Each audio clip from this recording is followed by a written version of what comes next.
Hello whole. நேற்று பார்த்தீங்கன்னா ஆக்சுவலாக இன்றைக்கி டேட் 16. நேற்று நம்ம ஆதவர்ஜுனா பேசியிருந்தார்.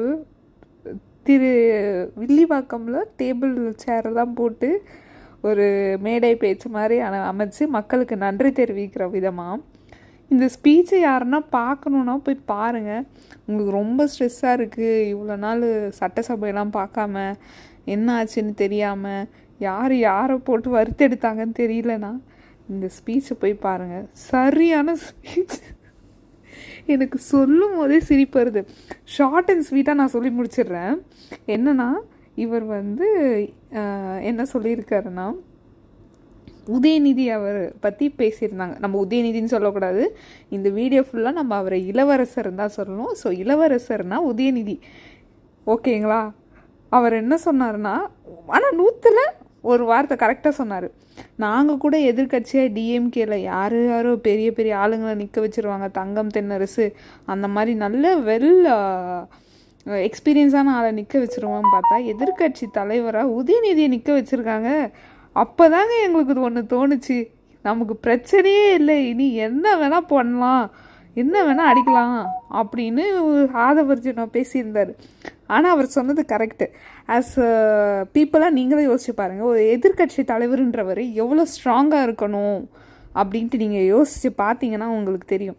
அண்ணாமலை அவர்கள் வீடியோ பார்த்துருப்பீங்க.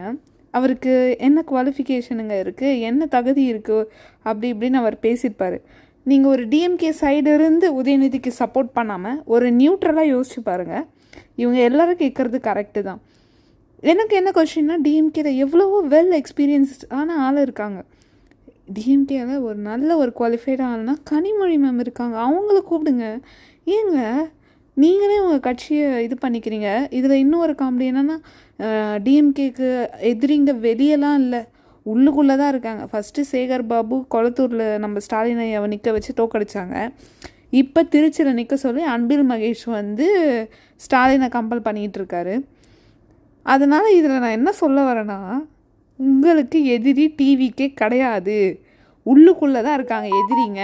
அதை ஃபஸ்ட்டு நீங்கள் தெரிஞ்சுக்கோங்க, சரிங்களா? ஸோ இந்த ஸ்பீச்சை பார்க்காதவங்க கண்டிப்பாக போய் பாருங்கள், செம்ம காமெடியாக இருக்கும். ஆதவர்ஜுனா வச்சு செஞ்சுட்டாரு.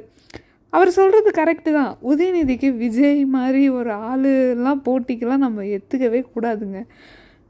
ஆனால் அந்த மாதிரி உதயநிதி ஒரு கேஸு.